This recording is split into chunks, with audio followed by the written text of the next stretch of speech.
صلی اللہ علیہ وسلم نے فرمایا سلمان منا اہل البیت، سلمان میرے اہل بیت میں سے ہیں۔ حضرت سلمان فارسی وہ ہیں جن کا لقب ابو عبداللہ ہے، نام سلمان الخیر ہے، حضور علیہ السلام کے آزاد کردہ غلام ہیں۔ ایک مرتبہ صحابہ کے درمیان بحث ہو رہی تھی، ایک صحابی نے فرمایا کہ میرا نسب اتنا اعلیٰ ہے، ایک اور صحابی نے کہا میرا نسب تو اتنا اعلیٰ ہے۔ تو حضرت سلمان فارسی سے پوچھا گیا کہ آپ کا نسب کیا ہے؟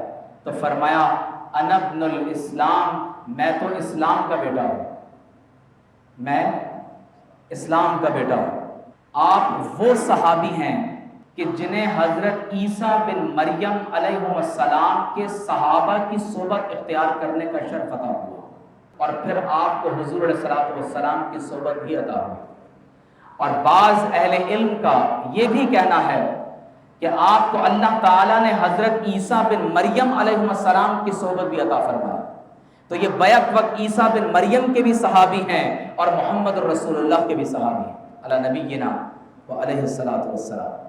فارس سے آپ کا تعلق ہے، اور جی یا جیج نامی ایک شہر، ایک علاقہ جو اصفہان سے تعلق رکھتا ہے، اسلام لانے سے قبل آپ کا نام مابا تھا، اور فارس کے ایران کے ایک مجوسی خاندان سے تعلق رکھتے تھے۔ حضرت ابن عباس رضی اللہ تعالی عنہ خود حضرت سلمان فارسی کا واقعہ بیان کرتے ہیں، کہتے ہیں کہ مجھے سلمان فارسی نے بتایا کہ کنت رجلا من اہل فارس من اصفہان، فرماتے ہیں کہ میں اصفہان کے علاقے میں ایران سے تعلق رکھتا تھا، اور میرا تعلق جئی نامی محلے سے ہے، اور میرے والد ایک کسان تھے، ہمارا تعلق مجوسیوں کے خاندان سے تھا جو آتش پرستی کیا کرتے تھے، آگ کی عبادت کرتے تھے۔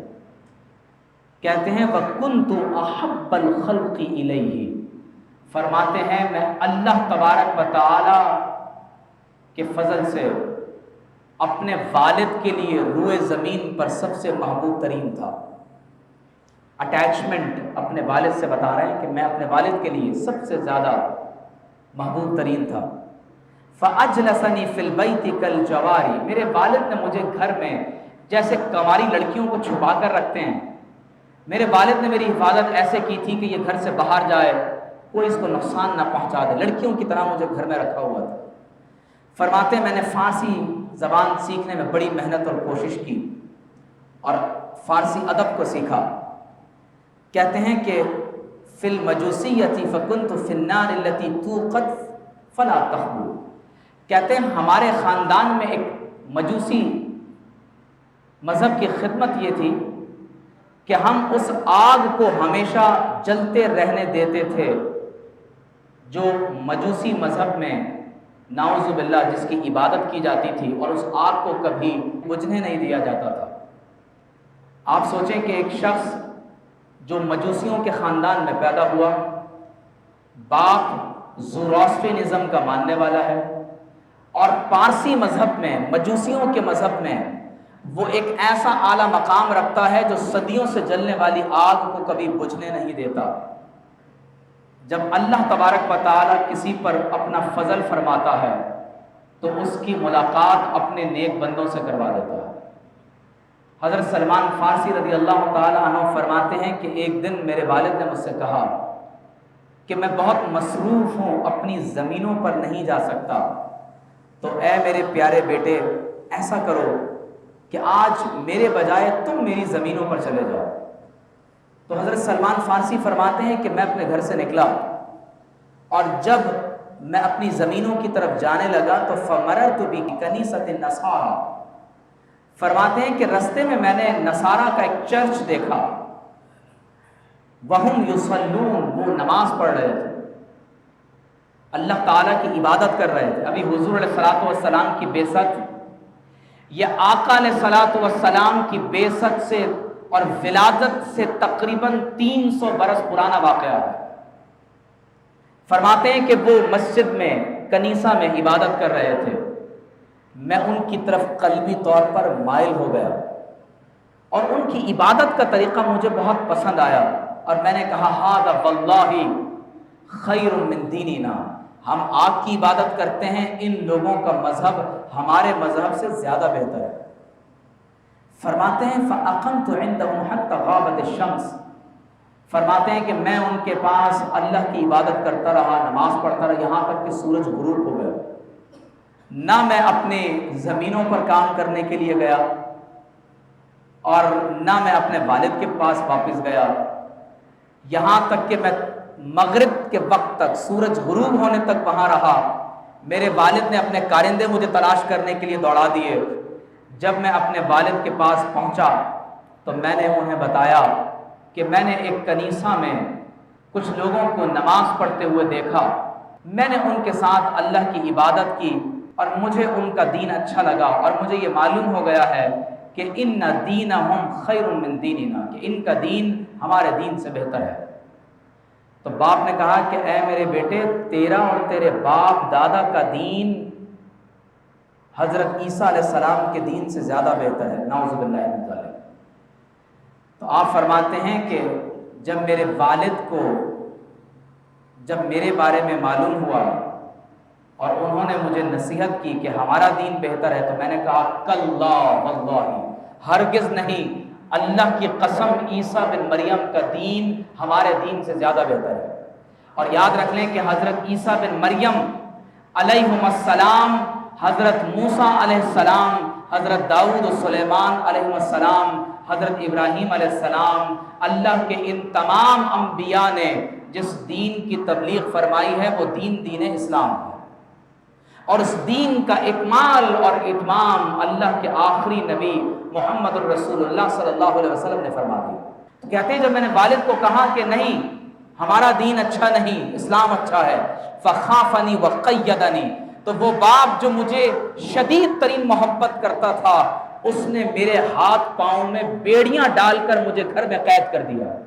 آپ توجہ کیجئے گا کہ سلمان فارسی اس دین تک پہنچنے کے لیے، اسلام کے حصول کے لیے کتنی مشقتیں برداشت کر رہے ہیں۔ فرماتے ہیں میرے والد نے مجھے قید کر دیا۔ کہتے ہیں کہ جب میں ان نصارہ کے پاس سے واپس آنے لگا تو میں نے ان سے پوچھا کہ یہ جس دین پر تم عمل پیرا ہو، اس کا اوریجن کہاں ہے، اس کی اصل شخصیت کہاں موجود ہے؟ تو انہوں نے کہا کہ وہ شام سے تعلق رکھتے ہیں، بلاد الشام، فلسطین۔ تو کہتے ہیں کہ میں نے ان سے کہا کہ اگر کوئی قافلہ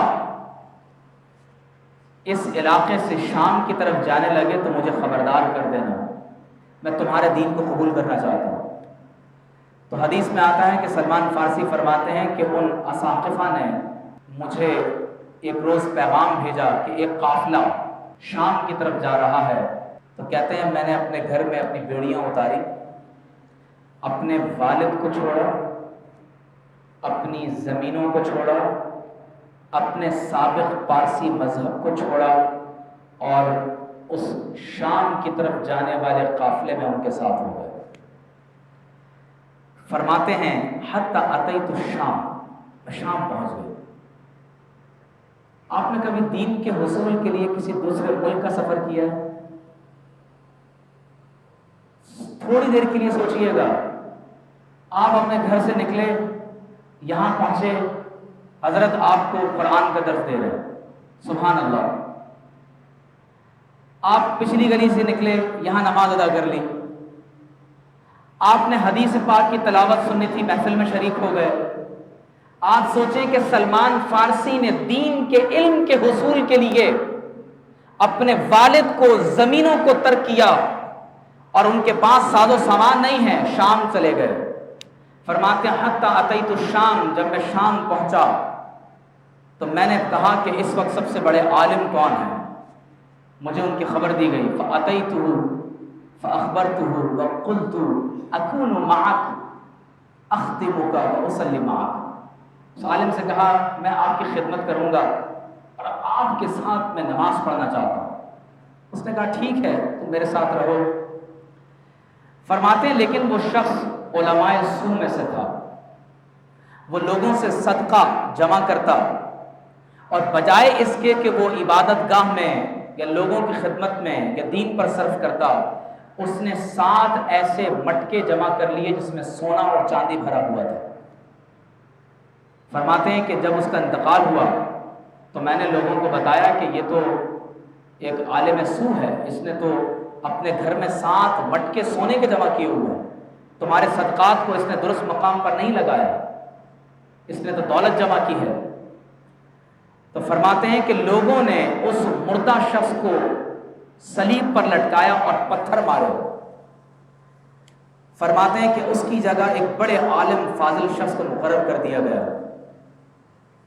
فرماتے ہیں کہ وہ بڑا زاہد اور عالم تھا۔ اللہ نے اس عالم کی محبت میرے دل میں ڈال دی۔ جب تک آپ کے قلب میں اپنے اساتذہ کی محبت نہیں ہوگی آپ علم حاصل نہیں کر سکتے۔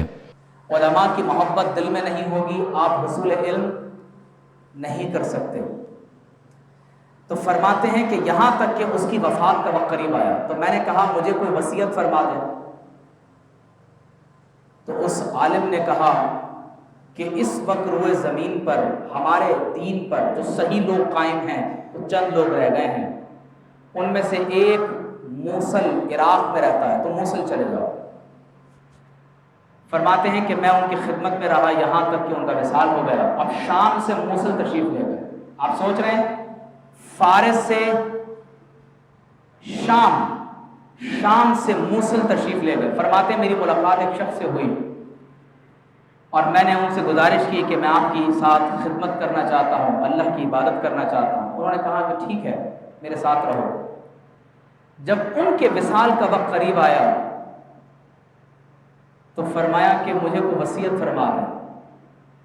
اس عالم نے وصیت کی کہ ما اعرف احدا علی ما نحن علیہ الا رجلا بعموریہ۔ اس عالم نے کہا کہ میری معلومات کے مطابق اس وقت روئے زمین پر اللہ کے دین پر صرف ایک آدمی باقی رہ گیا اور وہ عموریہ کے علاقے میں ہے۔ عموریہ موجودہ دور میں ترکی کا ایک شہر اور علاقہ۔ تو حضرت سلمان فارسی رضی اللہ تعالی عنہ آپ عموریہ تشریف لے آئے۔ آپ سوچیں کہ ایک شخص فارس سے شام سے عراق سے ترکی حق کی تلاش میں تشریف لے گئے۔ جب آپ عموریہ کے علاقے میں پہنچے تو آپ فرماتے ہیں کہ وَاتَّخَذْتُ غَنِیمَةً وَبُقَیْرَاتٍ۔ فرماتے ہیں کہ وہاں کے عالم کے ساتھ میں نے دین پر عمل شروع کیا، خدمت کرتا رہا۔ میرے پاس کچھ بکریاں اور گائیں بھینسیں جمع ہو گئیں۔ فَحَضَرَتْهُ الْوَفَاةُ۔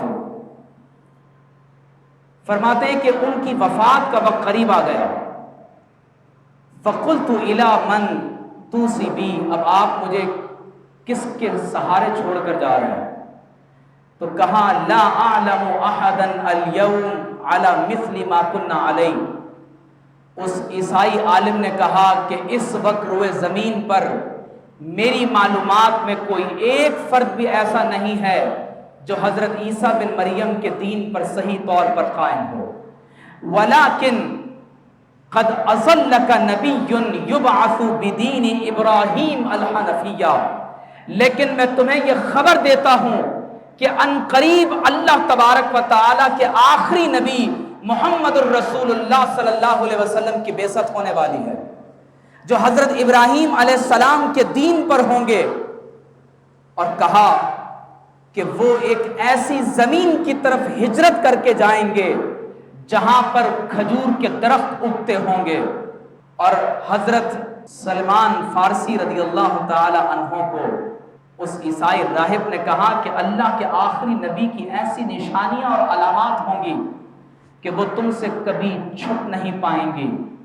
ان کی دونوں مبارک کندھوں کے درمیان اللہ نے مہر ختم نبوت کو رکھا ہے، اور یأکل الہدیہ، وہ ہدیہ کو قبول فرماتے ہیں، ولا یأکل الصدقہ، وہ صدقہ نہیں کھاتے۔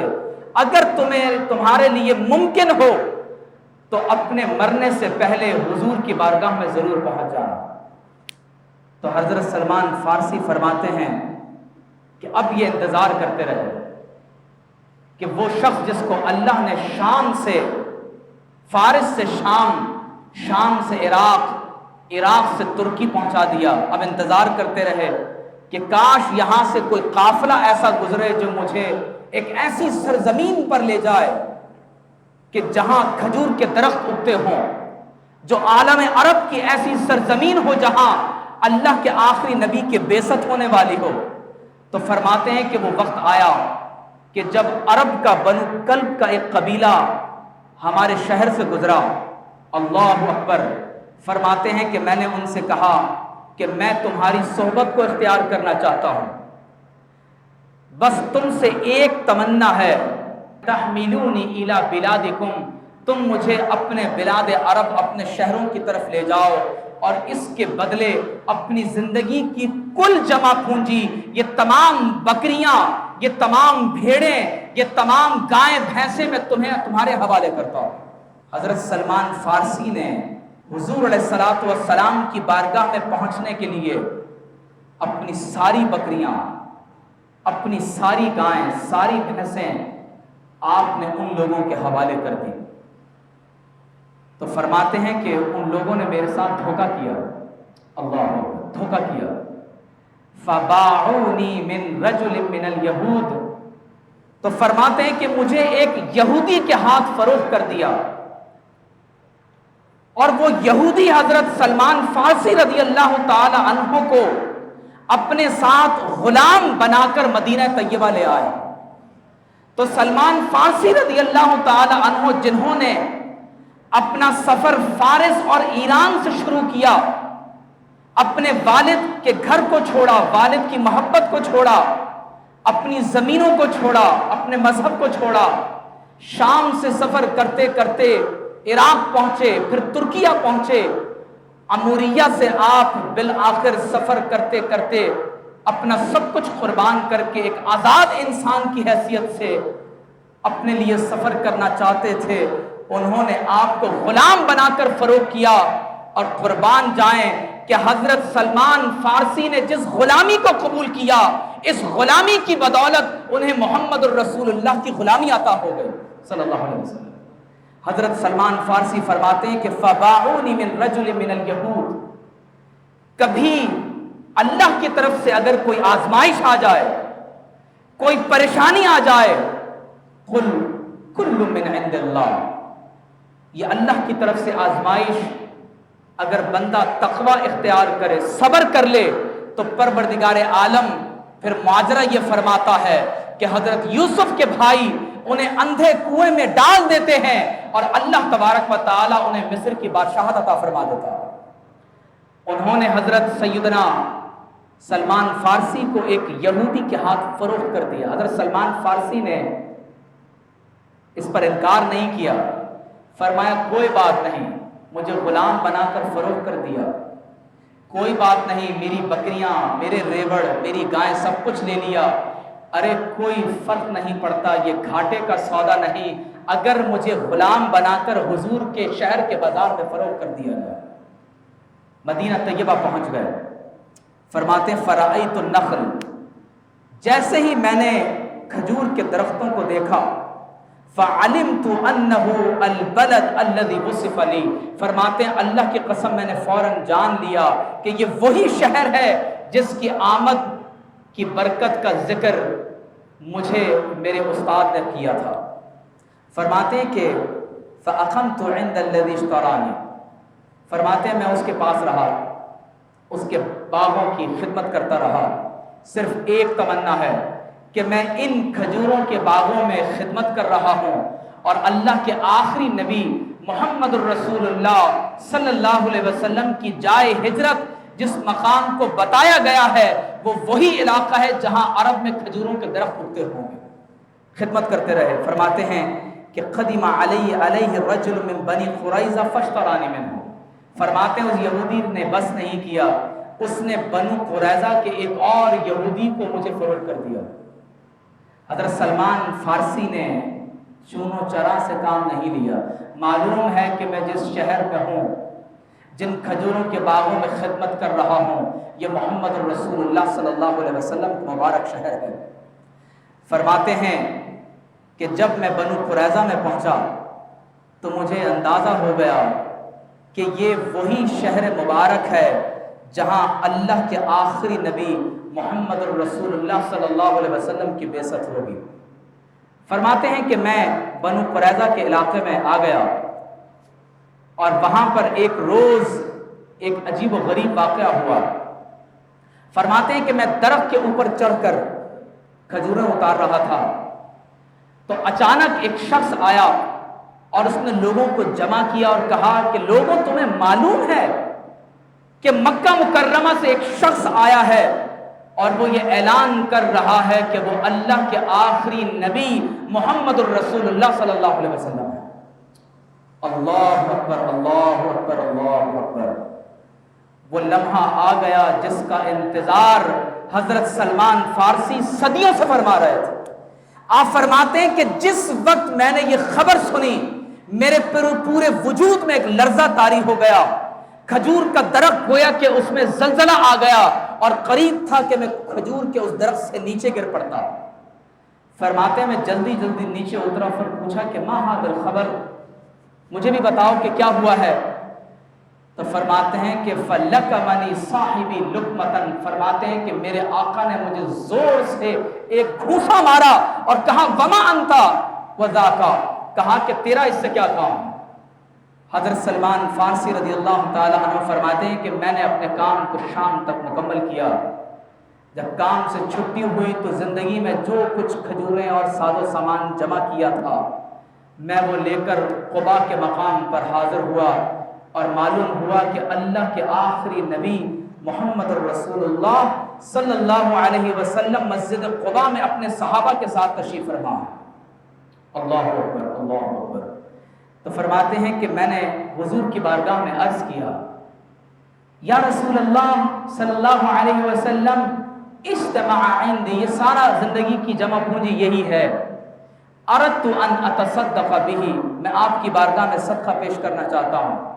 مجھے معلوم ہوا ہے کہ آپ ایک نیک شخص ہیں اور آپ کے ساتھ آپ کے ضرورت مند صحابہ بھی ہیں، تو آپ یہ قبول فرمائیں۔ تو فرماتے ہیں کہ میں نے وہ صدقہ حضور کے سامنے رکھا تو آپ صلی اللہ علیہ وسلم نے صدقہ کی طرف خود ہاتھ نہیں بڑھایا، کیونکہ حضور نے اپنی ذات پر اور اپنے اہل بیت پر صدقہ کو حرام فرما دیا۔ صدقہ کی طرف ہاتھ نہیں بڑھایا۔ وقال لاصحابہ کلوا، حضور نے اپنے صحابہ سے فرمایا کہ تم اس کو کھا لو۔ کہتے ہیں صحابہ نے جب اس صدقے کو کھایا تو میں نے کہا ھذہ واحدۃ، ایک علامت اللہ کے آخری نبی کی پوری ہو گئی۔ فرماتے ہیں کہ رجعت، میں واپس لوٹ آیا۔ وتحول الی المدینہ، اور حضور علیہ السلام مدینہ شریف تشریف لے گئے۔ فرماتے ہیں اگلے روز میں نے پھر کچھ کھجوریں اور کچھ چیزوں کو جمع کیا اور میں حضور علیہ السلام کے بارے میں پوچھتے ہوئے حضور کی خدمت میں پہنچ گیا اور عرض کی کہ یا رسول اللہ صلی اللہ علیہ وسلم احببت کرامتک فاہدیت لک ہدیۃ، یا رسول اللہ صلی اللہ علیہ وسلم مجھے آپ کی عزت بہت پسند ہے، یا رسول اللہ صلی اللہ علیہ وسلم میں آپ کی خدمت میں یہ ہدیہ لے کر آیا ہوں، ولیست بصدقہ، یہ صدقہ نہیں ہے۔ تو فرماتے ہیں فمد یدہ فاکلا، حضور کے دست مبارک پر قربان جائیں، آقا علیہ السلام نے اپنا دست مبارک بڑھایا اور اس ہدیے میں سے خود بھی تناول فرمایا اور اپنے صحابہ سے بھی فرمایا کہ آپ بھی اس میں سے تناول فرمائیں۔ فرماتے ہیں کہ میں نے کہا ہاتان اثنتان، دو علامتیں پوری ہو گئیں۔ کہتے ہیں کہ وَأَتَيْتُهُ، اب میں نے حضور کو اگلے دن تلاش کیا تو آقا علیہ السلام جنت البقیع میں تشریف فرما تھے، وَحَوْلَهُ أَصْحَابُهُ، اور حضور علیہ السلام کے ارد گرد صحابہ کرام کا جھرمٹ جو حضور کا طواف کر رہے ہیں، حضور کی زیارت کر رہے ہیں۔ فرماتے ہیں فَسَلَّمْتُ، میں نے حضور علیہ السلام پر سلام پیش کیا، وَتَحَوَّلْتُ أَنظُرُ إِلَى الْخَاتَمِ فِي ظَهْرِهِ، اب دو علامات تو دیکھ لی تھی، اب تیسری علامت یہ دیکھنا چاہتے تھے کہ آقا علیہ السلام کی پشت مبارک پر مہر نبوت موجود ہے۔ کیسے دیکھیں؟ اب بار بار کبھی پیچھے سے دائیں طرف سے جاتے ہیں، کبھی بائیں طرف سے جاتے ہیں، تو اللہ کے رسول صلی اللہ علیہ وسلم نے فرمایا کہ اے سلمان میں جانتا ہوں کہ آپ کا ارادہ کیا ہے۔ آقا علیہ السلام نے فَأَلْقَى رِدَاءَهُ اپنی پشت مبارک سے اپنی چادر مبارک کو ہٹایا تو فَرَأَيْتُ الْخَاتَمَ فَقَبَّلْتُهُ تو حضرت سلمان روتے ہوئے محمد الرسول اللہ صلی اللہ علیہ وسلم کی پشت سے چمٹ گئے اور آقا علیہ السلام کی مہر نبوت کو بوسہ دیا اور اسی وقت کلمہ طیبہ پڑھ کر مسلمان ہو گئے۔ فرماتے ہیں کہ فَبَكَيْتُ وَأَجْلَسَنِي بَيْنَ يَدَيْهِ میں رو پڑا، حضور علیہ السلام نے مجھے اپنے سامنے بٹھایا اور میرے پورے واقعے کو سنا۔ اور حضرت ابن عباس فرماتے ہیں کہ حضور نے فرمایا کہ اے سلمان یہ واقعہ میرے صحابہ کو بھی سناؤ۔ تو ابن عباس فرماتے ہیں کہ لوگوں یہ واقعہ جو میں تمہیں سنا رہا ہوں یہ حضور کے حکم پر حضرت سلمان فارسی نے ہمیں بھی سنایا تھا۔ تو حضور علیہ السلام نے جب ان کا پورا واقعہ سنا، میں گفتگو کو ختم کر رہا ہوں، تو فرماتے ہیں کہ حضور نے مجھ سے فرمایا کہ اے سلمان تم اپنے آقا سے مکاتبت کر لو، آقا سے پوچھ لو کہ وہ کیا لے کر تمہیں آزاد کرے گا۔ آپ تھوڑی دیر کے لیے سوچیں کہ ایک ایسا نوجوان جو اپنے باپ کے لیے روئے زمین کے سب سے پسندیدہ ترین مخلوق ہو، زمیندار ہو، اپنے مذہب کا سب سے بڑا رہنما ہو، وہ نوجوان اپنا سب کچھ قربان کر کے شام سے عراق سے اموریہ سے ایک غلام بن کر بکتا بالآخر حضور کی بارگاہ میں پہنچا۔ انہوں نے یہ تو نہیں کہا کہ یا رسول اللہ میں غلام نہیں ہوں۔ حضور نے فرمایا کہ تم مکاتبت کر لو۔ تو فرماتے ہیں کہ میں نے مکاتبت کی، اور آپ کو معلوم ہے کہ آقا نے کہا کہ 300 کھجور کے درخت لگا دیں اور مجھے 40 اوقیہ سونا چاہیے۔ آپ کو پتا ہے کہ 40 اوقیہ کتنا ہوتا ہے؟ ایک اوقیہ 124.8 گرام کا ہوتا ہے، یہ تقریباً 5000 گرام چاندی سونا بنتا ہے۔ کتنے کلو سونا ہو گیا جی؟ 5000 گرام سونا تقریباً۔ تو حضور علیہ السلام نے فرمایا کہ اپنے بھائی کی مدد کرو، کھجور کے درخت لاؤ۔ اب ہر صحابی ایک کھجور کا درخت لے کر اپنے ساتھ، آپ یہ جو 1 روپیہ خرچ کرتے ہیں نا دین کے کسی کام میں، بظاہر یہ چھوٹی سی خدمت ایز این انڈیویجول بہت تھوڑی ہوتی ہے، لیکن جب یہ بہت سارے لوگوں کی خدمت مل کر بنتی ہے تو پھر اس طرح کی بڑی اللہ تعالیٰ کی مساجد تعمیر ہو جاتی ہے۔ تو اس کو معمولی خیال نہ کریں۔ اب جس صحابی نے وہ 1 کھجور کا درخت گفٹ کیا ہے سلمان فارسی کو، آپ بتائیں ان کے اجر میں کتنا اضافہ ہو گیا ہوگا؟ 300 درخت جمع ہو گئے۔ حضور نے فرمایا ان درختوں کو میں خود اپنے دست مبارک سے لگاؤں گا۔ حدیث میں آتا ہے کہ آقا علیہ السلام تشریف لے گئے، خود حضور علیہ السلام کھجور کا ایک پودا زمین میں لگاتے اور اپنے دست مبارک سے اس پر مٹی ڈال دیتے اور آگے تشریف لے جاتے۔ اللہ تعالیٰ نے حضور کے دست مبارک کی برکت سے ان 300 کھجور کے درختوں میں سے ایک کو بھی ضائع نہیں فرمایا، وہ سارے کے سارے کھجور کے درخت پھلدار ہو گئے حضور کے دست مبارک کی برکت۔ اب انتظار ہو رہا ہے کہ سونا کہاں سے آئے گا۔ اللہ اکبر۔ فرماتے ہیں کہ اسی وقت تھوڑی دیر میں کہیں سے سونے کا ایک انڈے کے برابر ایک بڑا انڈا، سونے کا ایک بڑا انڈا کسی نے لا کر دیا، یا رسول اللہ یہ آپ کی خدمت میں سونا ہے۔ تو حضور علیہ السلام نے فرمایا ادعو سلیمان المسکین الفارسی المکاتب، فرمایا کہ سلمان فارسی کو بلاؤ جو مسکین ہے اور اپنے آقا سے مخاطبت کی ہوئی ہے۔ جب حضور کی بارگاہ میں آئے تو آقا علیہ السلام نے وہ سارے کا سارا سونا سلمان فارسی کو عطا فرما دیا۔ اللہ اکبر۔ حضرت سلمان فارسی رضی اللہ تعالی عنہ آزاد ہو گئے، حضور علیہ السلام کے ساتھ غزوہ خندق میں اور دیگر جنگوں میں شریک رہے، اور آقا علیہ السلام نے آپ کی مواخات حضرت ابو دردہ رضی اللہ تعالی عنہ سے کروائی۔ حضور علیہ السلام نے فرمایا ان الجنت تشتاق الی ثلاثۃ، فرمایا جنت کل کائنات جنت کی مشتاق ہے۔ آپ جنت کے مشتاق ہیں یا نہیں بتائیے، بابا سے بلند کہیں، ہاتھ کھڑا کر کے کہیں جنت کے مشتاق ہیں یا نہیں؟ ہم سب جنت کے مشتاق ہیں۔ لیکن حضور نے فرمایا کہ 3 لوگ ایسے ہیں کہ جنت ان کی مشتاق ہے، جنت شوق میں ہے کہ یہ کب دنیا سے جدا ہو کر ہمارے پاس آ جائیں۔ فرمایا علی و عمار و سلمان، فرمایا وہ علی المرتضیٰ، حضرت عمار بن یاسر اور حضرت سلمان فارسی ہیں رضی اللہ عنہ۔ اور حضور نے اس دین کے حصول کے لیے جو مشقت آپ نے برداشت فرمائی، کیا مقام و مرتبہ ملا۔ ایک مرتبہ صحابہ کی بحث ہو رہی، صحابہ نے بھی بڑی محبت دی، مہاجرین کہنے لگے سلمان منا، مہاجرین نے کہا سلمان ہمارے ہیں، ہم میں سے مہاجرین ہیں، انہوں نے ہجرت کی ہے، ہم مکہ سے ہجرت کر کے آئے، سلمان تو فارس سے شام، شام سے عراق، عراق سے اموریہ اور اموریہ سے یہاں ہجرت کر کے آئے۔ تو مہاجرین نے کہا کہ سلمان تو مہاجر ہیں، انصار کہنے لگے کہ نہیں، سلمان منا، سلمان ہم میں سے ہیں، سلمان مکہ نہیں آئے، سلمان مکہ سے مدینہ نہیں آئے، سلمان تو مدینہ منورہ میں ہے، سلمان انصار میں سے ہیں۔